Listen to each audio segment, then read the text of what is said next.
ازيكم يا شباب؟ تعالوا نراجع بينا مع بعض كده على ال APIs والنتوركينج. ومهم جدا تطلعوا فاهمين الفيديو او الفيديوهات اللي هتتعمل دي، علشان ده من اكتر التوبكس اللي هتتكرر معاكم واللي هتتعاملوا معاها كتير جدا قدام في شغلكم، فلازم تبقوا عارفين وفاهمين كل نقطة بتتقال في الموضوع ده بالذات علشان هتتكرر معاكم كتير. فخلينا نبدأ كده نرفرش بشوية حاجات بسيطة. احنا في الفيديو ده هنعرف مع بعض ازاي احتاجنا ان يبقى في شبكات اصلا من الاول، وازاي الاجهزة اللي على الشبكة دي تتواصل مع بعض، وازاي باختلاف لغات برمجة كل جهاز بيعرفوا يكلموا بعض ويفهموا بعض برضه. فخلينا نخش كده في الموضوع. في البداية اي حد منا عنده ابلكيشنز على التليفون بيلاقي ان في نوعين من الابليكيشنز: نوع ثابت ما بيتغيرش ستاتيك داتا، مهما فتحته وقفلته وغيرته وعدى عليه الوقت الابليكيشن بيفضل زي ما هو، مفيش حاجه بتتغير، زي ابليكيشنز السيستمز، مثلا سيستم الاندرويد نفسه مثلا، او الاله الحاسبه، حاجه كده يعني. اغلب الابليكيشنز التانية بتبقى دايناميك داتا، كل ما تفتحها تلاقي عليها حاجة جديدة، زي حاجات الاخبار مثلا، الفيسبوك نفسه، اي حاجة سوشيال ميديا. الداتا اللي بتتغير دي بقى بتيجي منين؟ وازاي مع كل ريفرش انت بتجيب داتا جديدة من حتة تانية ومن جهاز تاني اسمه سيرفر، هنجيب سيرته كمان شوية. في بداية وجود الأجهزة دي كان كل جهاز لوحده مش متوصل بالتاني، الكونكشنز دي ما كانتش موجودة، فكنت بقى عشان تنقل داتا من جهاز للتاني محتاج ان انت تحط الداتا دي على مثلا فلاشة وتبدأ تخزنها وتتمشى انت بيها وتروح للجهاز التاني ده تنقلها عليه.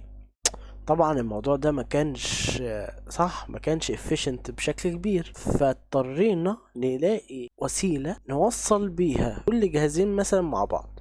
مع زيادة الحاجة للتواصل دي بدأت تتكون عندنا شبكات، والشبكات دي مع ربطها ببعض بدأت تكون الإنترنت اللي احنا نعرفه. بس مع وجود الإنترنت في دوشة الأجهزة وزحمة الأجهزة الكتيرة اللي دخلت، كلهم متوصلين على نتورك واحدة كبيرة وهي الإنترنت، كان لازم يبقى فيه نظام يحكم العالم ده. عالم الإنترنت ده لازم يبقى فيه نظام، مين هيبعت لمين وازاي. فبدأ يظهر عندنا communication protocols مختلفة، مين هيبدأ يبعت لمين وازاي.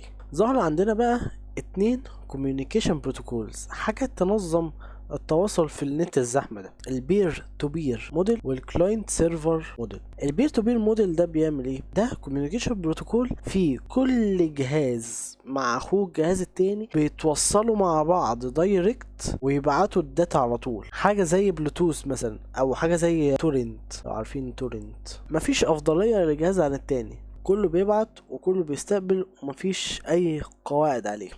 اللي منتشر اكتر واللي مهم بالنسبه لنا جدا هو الكوميونيكيشن بروتوكول التاني، وهو الكلاينت سيرفر موديل، واللي فيه بيبقى فيه جهاز واحد مركزي في مكان ما في الكوكب بيتوصل بكل الأجهزة التانية، وأي حد عايز حاجة من الجهاز ده بيقدر يكلمه بكل سهولة. أو برضو لو حد عايز يكلم حد تاني لازم يعدي على الجهاز ده الاول وبعد كده يروح للجهاز التاني ده. طيب هو انا ليه بقى ما استخدمتش البير تو بير موديل على طول؟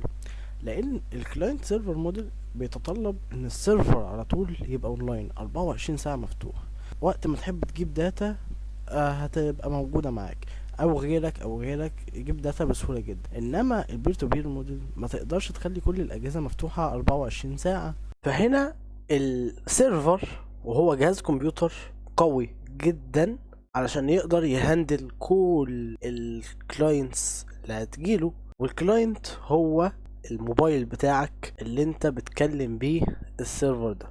جوه الكمبيوتر اللي اسمه سيرفر ده بيبقى فيه سوفت وير هو اللي بينظم الداتا دي اسمه باك اند، واحنا اللي هو كلاينتس بيبقى فيه في الموبايل ابلكيشن وهو الفرونت اند. طيب ليه اصلا نستخدم الكلاينت سيرفر موديل؟ قالك لان احنا محتاجين مركزية للبيانات، مصدر واحد للداتا. لو كل واحد عنده داتا خاصة بيه، الداتا على كل الموبايلات مش هتبقى واحدة. مثلا لو عايز اعمل نظام بنك، فنظام البنك لازم يتحدث من البنك مش من الموبايل. يعني هو انا يعني ممكن اخش العب في الاعدادات شوية كده في موبايلي، الاقي نفسي زودت 6 صفار جنب الرقم اللي عندي في الحساب. ده مش منطقي. فاحنا على طول بحاجة لحد مركزي هو اللي يتحكم في الداتا دي والثقة بتاعت الداتا دي. وده برضه بيوفر نوع من انواع الحماية. انا مش عندي اكسس على طول على الداتابيز اللي هي البيانات بتاعت مثلا الشركة او البنك.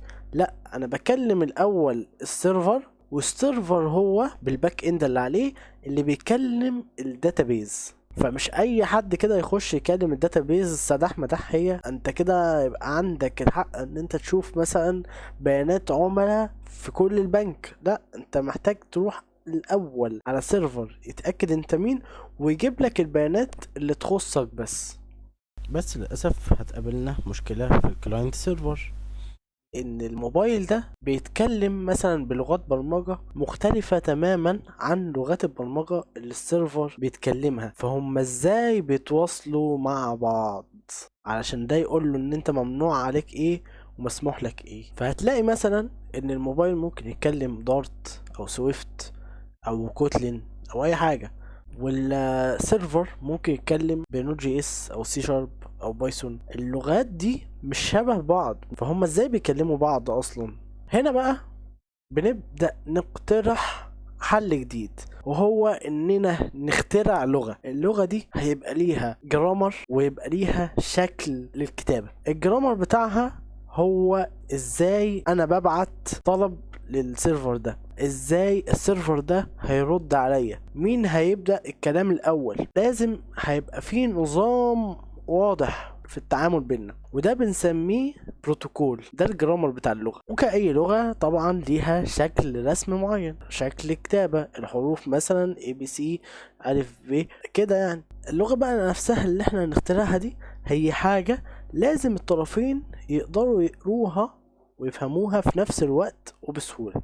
واللغة اللي بيتكلموها دي او رسمة الحروف اسمها جيسون. والاتفاق ده كله ان احنا نعمل لغة ونعمل معرفش ايه وتبقى موحدة بين السيرفر والكلاينتس، ده اسمه اي بي اي. تعالى بقى نوضح ايه الاي بي اي ده، علشان ده حوار وده اللي معمول عليه السيشن اصلا.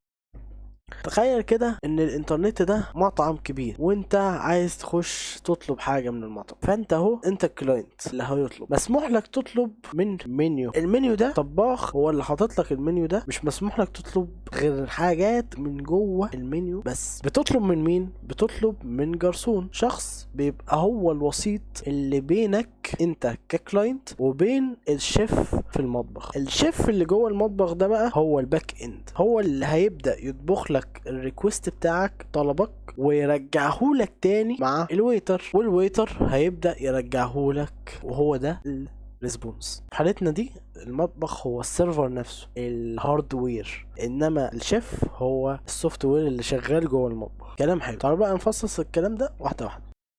زي ما قلنا الشيف هو الباك اند، هو اللي بيجهز الطلبات، هو اللي بياخد الريكوست من الويتر، واللي هنعرف كمان هو شوية هو مين، ويبدأ يطبخهولك ويرجعهولك تاني. المبنى نفسه او المطبخ هو السيرفر، المكان اللي فيه بقى الداتا نفسها، الداتا الخام اللي هو الاكل اللي الطباخ هو اللي بيطبخه. فالسيرفر هو اللي فيه الداتا بيز اللي احنا محتاجين نوصل لها. المنيو بقى، الطباخ ما بيعرفش يطبخ كل حاجة، فلازم يحط لك منيو تختار منه. فالمنيو ده هو الاي بي اي، هو اللي بيقول لك انت متاح لك تطلب ايه وازاي تطلبه. ونيجي بقى للشخص المغدور حقه في الليلة دي كلها، وهو الجرسون. الجرسون هنا هو بروتوكول مهم جدا اسمه ال HTTP، و HTTP اختصار لهايبر تكست ترانسفير بروتوكول، لان هو في الحقيقة هو بينقل تكست، هو اصلا معمول علشان ينقل صفحات الويب، وده اكتر بروتوكول مستخدم على الانترنت عموما.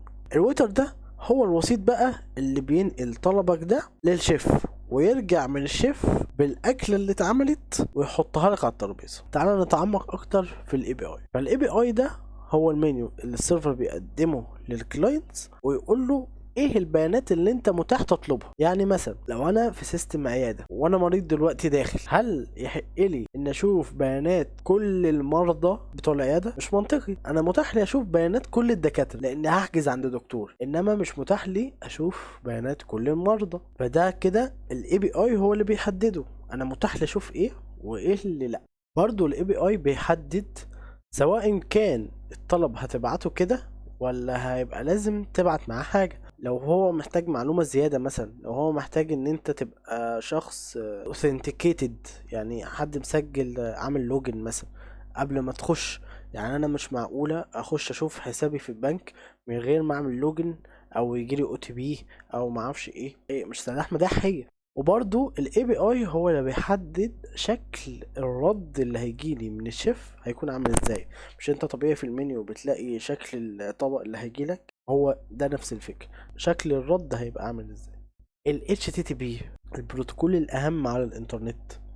الجرسون بتاعنا هو ال HTTP، و HTTP ده زي ما قلت لكم من شوية إنه اختصار لهايبر تكست ترانسفير بروتوكول، وهو ببساطة مجموعة القواعد أو الجرامر زي ما قلنا اللي بتخلي الكلاينت يبعت ريكوست للسيرفر بطريقة اللي هو ايه، احنا هنتفق مثلا انت تكلمني ازاي، انا محدش يكلمني كده، لا انا محتاج حاجة معينة. فالكلاينت بيبعت ريكوست للسيرفر والسيرفر بيرد عليه بريسبونس، واللي بيضمن السايكل دي هو ال HTTP. ال HTTP هنا او الويتر هو اللي مسؤول انه يقول لي او يقول للسيرفر لو حصلت مشكلة عند اي حد واحنا بنبعت. لو انا الانترنت عندي فصل مثلا قبل ما ابعت، ال HTTP هيرد عليا ويقول لي لا خد بالك انت النت عندك فصل، ابعت تاني بعدين. او لو النت فصل عند السيرفر قبل ما يجيلي بريسبونس هيقول لك خد بالك السيرفر واقع دلوقتي. انت تقدر تطلب من الجرسون كذا نوع من الطلبات. اولهم مثلا ان انت تطلب منه يجيب لك اكل، او تطلب منه تدفع الحساب، او تطلب منه تعدل على اوردر انت لسه عامله من شويه وعايز تزود حاجه فيه مثلا، او تلغي الاوردر وتمشي. نفس الكلام ده بيحصل مع ال HTTP بروتوكول. في انواع من الطلبات اللي انت بتطلبها للسيرفر، من ضمنهم الجيت ريكوست، وده اكترهم انتشارا. يعني بتقول للجرسون كده لو سمحت هات لي اللي عندك، وريني كده ايه اللي عندك، وده بيبقى استخدامه للقراءة فقط. يعني مثلا الجيت ريكوست ده بيحصل امتى؟ اول لما اكتب مثلا youtube.com، اول لما ادوس انتر هو لوحده بيعمل جيت ريكوست لسيرفر يوتيوب، واليوتيوب سيرفر بيبدأ يرد عليه بريسبونس واللي بيبقى فيه صفحة يوتيوب نفسها. فده كده شكل الريكوست والريسبونس بتوع الجيت. النوع التاني بقى هو نعمل بوست، هو ان انا اقول له عايز ادفع الحساب، عايز اسجل بياناتي عندكم، عايز اكتب فيدباك عندك. هنا انا بدي السيرفر داتا، فدي اسمها بوست ريكوست. حتى هتلاقي الفيسبوك مستخدمها بوستات الفيسبوك عادي، ودي اللي فيها انت بتبعت حاجه للسيرفر تخزنها عنده على الداتابيز. البوت والباتش هدفهم ان انت تعدل على حاجه موجوده في السيرفر، فانت بتابديت داتا. طيب ايه الفرق بين البوت وبين الباتش؟ في ناس كتير بتتلخبط بين البوت والباتش. الاتنين هدفهم ابديت في الداتابيز اللي على السيرفر، بس في البوت انت بتشيل ريكورد كامل. يعني مثلا لو انا عندي تيبل في الداتابيز اسمه نيم فون ومثلا ايدج، فانت في البوت هتيجي هنا تكتب مثلا اسمك شادي والفون 010 معرفش ايه الايدج 22، فانا لازم ابعت الريكورد كله تاني. حتى لو هعدل واحدة بس لازم ابعت التلاتة مع بعض. يعني انا عايز اعدل اسمي من شادي لفادي، فانا هكتب فادي نفس الرقم تاني هو ونفس الايدج تاني هو وبعدين ابعت للسيرفر. عكس الباتش انا اقدر اعدل فيلد واحد بس في الريكورد كله. يعني انا في الريكورد كله مثلا عندي النيم والفون والايدج، فانا اقدر هنا بدل ما ابعت الريكورد كله اللي هم التلاتة، لا انا هبعت بس للسيرفر فادي وهو هيحطها مكان شادي بس كده. والاتنين هدفهم updating في الداتا اللي على السيرفر. الديليت واضحة من اسمها، الهدف ان انا احذف حاجة من على السيرفر. طب هل اي حد يقدر يجت ويبوست ويابديت ويديليت؟ اكيد لا. وعشان كده الباك اند بيحط لك الاي بي اي تختار منه اللي مسموح لك بس. فانت هتلاقي مثلا ان اللي بيعمل ديليت في الاغلب حد لازم يبقى ادمن، مش هتلاقي اي حد كده داخل يمسح الداتابيز، او حد ليه علاقة بالريكورد اللي هيتمسح ده. يعني انت اما انت تمسح الريكورد بتاعك، او الادمن يبقى عنده الصلاحية يمسح كل الريكوردز اللي في الداتابيز. ازاي يقدر الباك اند يعرف اذا كان انت طلبت الحاجه المسموحه ليك والحاجه اللي لا؟ حاجه اسمها اكسس توكن، والاكسس توكن ممكن نتكلم عليها شويه بس نبذه سريعه عنها كده. الاكسس توكن هو بدل ما تدخل الايميل والباسورد بتاعك كل مره تبعت فيها ريكويست للسيرفر، لا، السيرفر نفسه بيديك رقم عشوائي كده اسمه توكن بتسيفه عندك، وكل مره تبعته مع الريكوست اللي هيتبعت. فده اختصارا يعني. فاحنا هنحتاج مثلا ان احنا ايه، اول لما يجيلنا التوكن ده في اول ريكوست خالص واحنا بنعمل ساين ان نسجله عندنا، كل شويه نبدا نبعت منه. دي حته قدام شويه ممكن نبقى نعيدها تاني، حلو، بس قلت ايه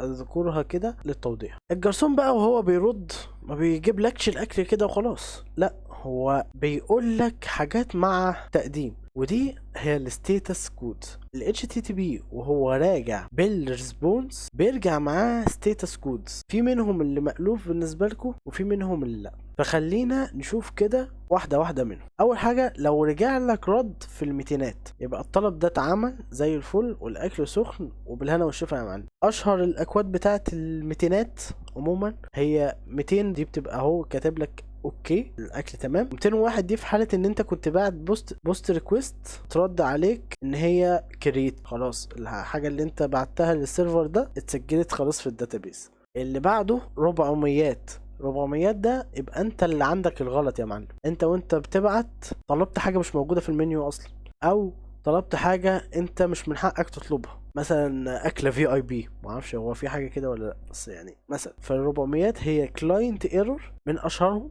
404 نوت فاوند، وده بنشوفه كتير جدا، اللي هو ايه، طبق مش متاح في المنيو اصلا. يعني تعالى كده نرجع تاني للمثال. لو انا جيت على يوتيوب وكتبت سلاش اي كلام مش مفهوم، هيجي كده هيقول لي ايه ده، لا البيج دي مش موجوده، فده كده 404 نوت فاوند، حتى هو ردد عليك فوق اهو، تمام. في بقى 401 ده يبقى انت طلبت حاجه مش من حقك تطلبها، زي ما قلنا حاجه في اي بي، حاجه بتاعت الادمن بس اللي ينفع يشتغل بيها، انت ما ينفعش. فده كده ايه، ال 401 unauthorized. وفي 403 برضو بيتكرر بنفس الشكل ده، اللي هو forbidden، حاجة ممنوعة أصلا. ال 500 بقى، ال 500 دي يعني أنت في السليم، بس في كارثة في المطبخ، في كارثة في السيرفر واقع، السيرفر مش شغال دلوقتي، الكهرباء قطعة، النت فاصل عن السيرفر، سنترال رمسيس واقع كده يعني. فالمشكلة هنا بتبقى عند المطبخ، السيرفر فيه ايرور، الكود اللي على السيرفر ضرب، الباك اند بالشاطر. فدي ال 500. 503 مثلا سيرفيس ان افيلبل، دي مثلا هتلاقيها كتير في مواقع مثلا ثانويه عامه وانت بتجيب النتيجه، المواقع الحكوميه اغلبها بتبقى واقعه 503 كده يعني. فهتلاقي مثلا ال 500 دي